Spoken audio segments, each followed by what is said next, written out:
कुल्लू मनाली में हुई तबाही का जायजा लेने आए केंद्रीय भूतल व सड़क परिवहन मंत्री के दौरे के दौरान अधिकारियों की अनुपस्थिति पर पूर्व मुख्यमंत्री जयराम ठाकुर ने सरकार पर कई सवाल खड़े करने के साथ ही केंद्र के द्वारा प्रदेश की आपदा में हर संभव सहायता की बात कही है। नेता प्रतिपक्ष जयराम ठाकुर ने बताया कि केंद्रीय मंत्री नितिन गडकरी ने कुल्लू मनाली में बारिश से हुई तबाही के हालातों का जायजा लिया और सड़कों की मरम्मत के लिए 400 करोड़ की राहत देने की घोषणा की। जयराम ठाकुर ने बताया कि एनएच व 4 लेन को हुए नुकसान को केंद्र अपने पैसों से बहाल करवाएगा।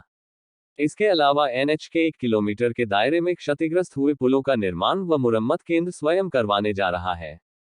जयराम ठाकुर ने कहा कि केंद्रीय मंत्री के आपदा के समय इस विशेष दौरे के दौरान कोई अधिकारी मौके पर नहीं था। PWDENC मौजूद नहीं थे, जबकि उन्हें प्रोटोकॉल के अनुसार मौके पर होना चाहिए था। मुख्यमंत्री हर 2 मिनट में अधिकारियों से जानकारी मांग रहे थे।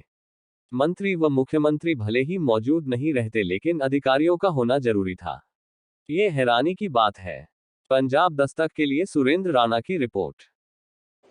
प्रधानमंत्री जी से उन्होंने व्यक्तिगत रूप से निवेदन करके एक दिन की छुट्टी मांगी, कहा कि मुझे उस नुकसान का जायजा लेने के लिए हिमाचल प्रदेश जाना है, और आदरणीय प्रधानमंत्री नरेंद्र मोदी जी ने उनको सहर्ष यहाँ हिमाचल प्रदेश में आकर के इस नुकसान का जायजा लेने के लिए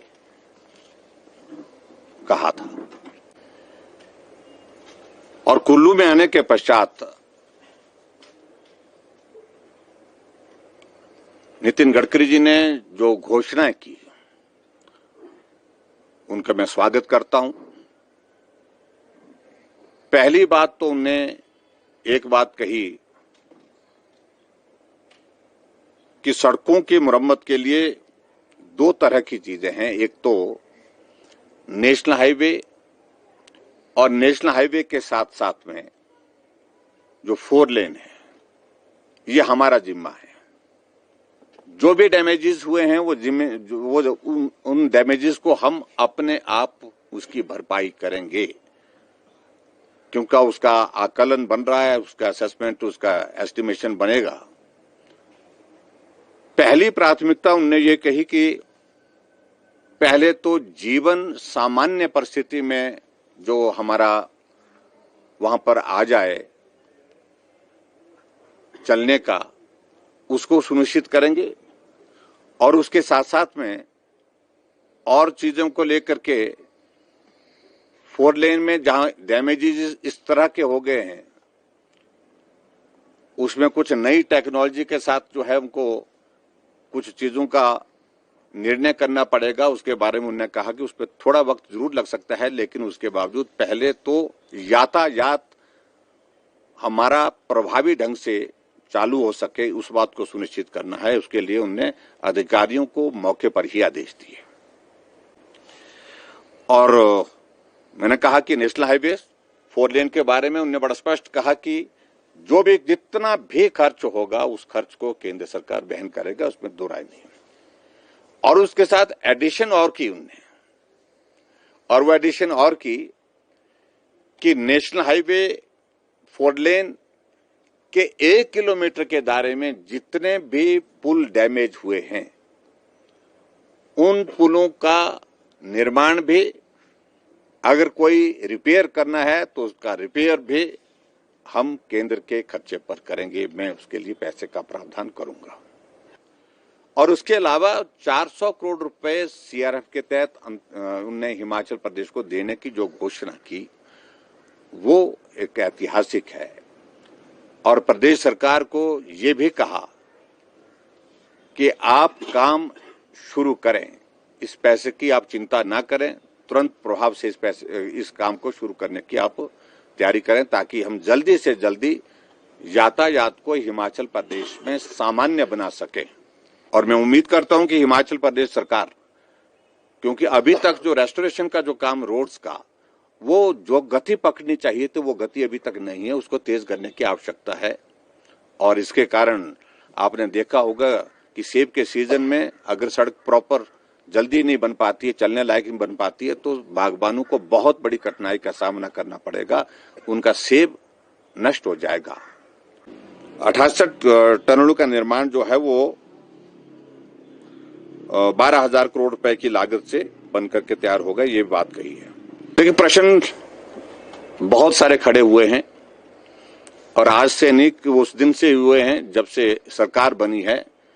ऐसे कुछ अधिकारियों के जिम्मे ऐसे सेंसिटिव पोस्टिंग दे करके काम लगा दिए गए हैं जिसपे बहुत सारे प्रश्न खड़े हुए हैं। आज इंडस्ट्री भाग रही है, क्यों भाग रही है? आज भ्रष्टाचार की बातें ही नहीं हो रही हैं।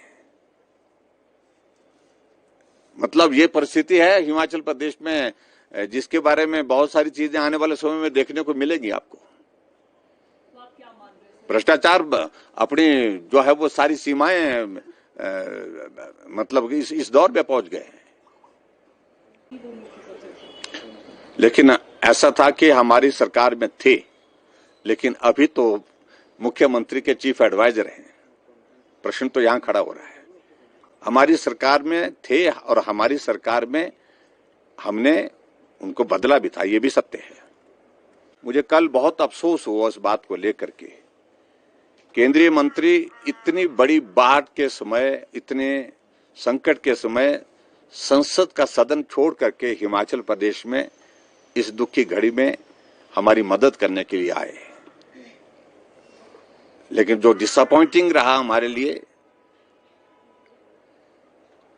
जिनके पास पीडब्ल्यू डिपार्टमेंट है, सेक्रेटरी वाज नॉट देयर।